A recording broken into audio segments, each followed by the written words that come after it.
Halo teman-teman, perkenalkan nama saya Christopher Sipayung dari kelas 12 IPS 2 SMA Swasta Asisi Siantar. Nah, di video ini saya akan menjelaskan sedikit tentang karakteristik perusahaan dagang dan akan mewawancarai salah satu pedagang yang ada di daerah sekitar saya.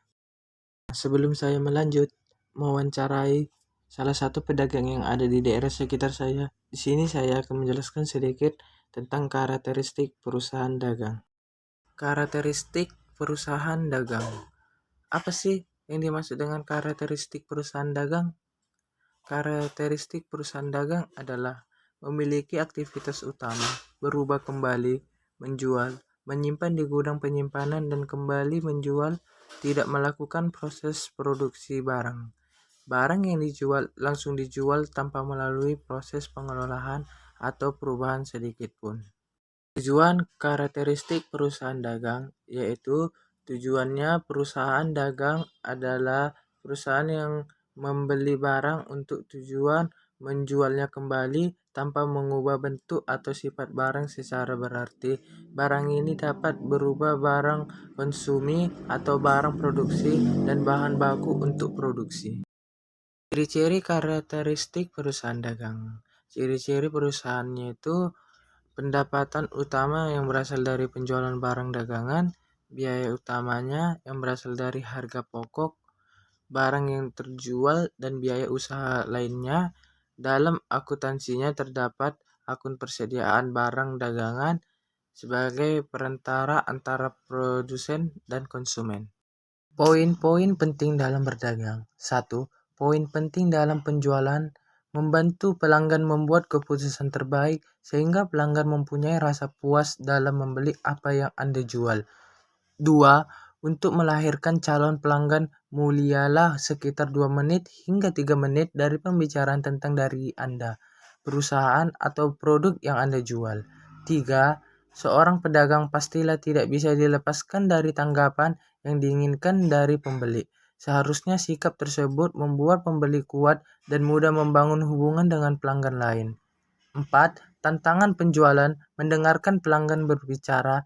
Ada kalanya Anda mendengarkan pelanggan tersebut berbicara dan mendominasi pembicaraannya. 5. Jangan terlalu berharap pada pelatihan penjualan. Pelatihan untuk penjualan pada dasarnya hanya sedikit meningkatkan teknik Anda, bukan keseluruhan. 6. Banyak pembeli biasanya cenderung memiliki sikap tertutup. Maka dari itu, penjual mesti berhati-hati dan mampu menempatkan egonya. 7. Banyak perusahaan menghabiskan dana besar untuk menciptakan merek dan slogan untuk menjual produk mereka. Penting karena mereka memiliki daya tarik untuk pembeli. 8. Proses merupakan bagian yang penting. Agar pembelian yakin membeli produk, mesti menemukan percakapan yang berharap. 9. Pelanggan yang setia lebih baik daripada pelanggan baru. Maka dari itu, tugas menjadikan pelanggan yang Anda menjadi lebih loyal. 10. Agar bisnis Anda lancar, maka jalan yang perlu diambil ialah terus-menerus melakukan penjualan. Nah, di sini saya sudah berada di salah satu tempat penjualan yang saya akan wawancarai. Sekarang saya akan mendatangi salah satu pemilik pedagang tersebut. Halo Bang. Apa saya bisa membantu? Perkenalkan, nama saya Christopher Sipayung Bang, dari kelas 12 IPS 2 SMA Swasta Asisi Siantar. Di sini saya ada tugas praktek mewawancarai salah satu pedagang yang ada di daerah sekitar saya. Di sini Bang, saya akan bertanya sedikit, boleh kan Bang? Boleh, dengan senang hati. Pertanyaannya Bang, apa saja yang Abang jual yang ada di dalam warung Abang sekarang?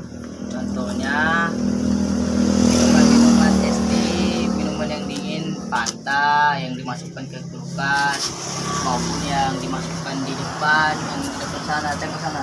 Terus rokok, kue ini kerupuk, baru segala perlengkapan di dapur seperti merica, baru skala yaitu selop dan pempres, dan juga untuk pengapelan supaya berwangi lantai, dan sabun-sabun untuk soden maupun tempat mencuci kain, contohnya daya, baru tempat supaya biar ada sedikit bergaya rambut, contohnya ya rambut, dan keperluan sehari-hari juga ada seperti apa, makanan dan juga pungut lah yang ada yang kita butuhkan untuk supaya terpenuhi skala kebutuhan sehari-hari. Baik Bang, pertanyaan selanjutnya Bang, bagaimana cara Abang berjualan yang benar dan tepat agar bisa mendapat keuntungan? Dengan melayani pelanggan dengan senyuman maupun ramah supaya tidak terjadi konflik yang menyakitkan lah. Sekarang Bang, pada masa kini kan di negara kita adanya COVID-19, di negara kita pedagang atau warung-warung kecil jarang dikunjungi masyarakat sekitar karena dilarang pemerintah keluar dari rumah masing-masing, dan lebih banyak masyarakat sekarang berbelanja melalui online sekarang sehingga pedagang atau warung-warung kecil bisa menjadi rugi. Bagi Abang, bagaimana cara Abang mengatasi kerugian tersebut agar jualan Abang dapat berjualan kembali sehingga mendapat keuntungan kembali?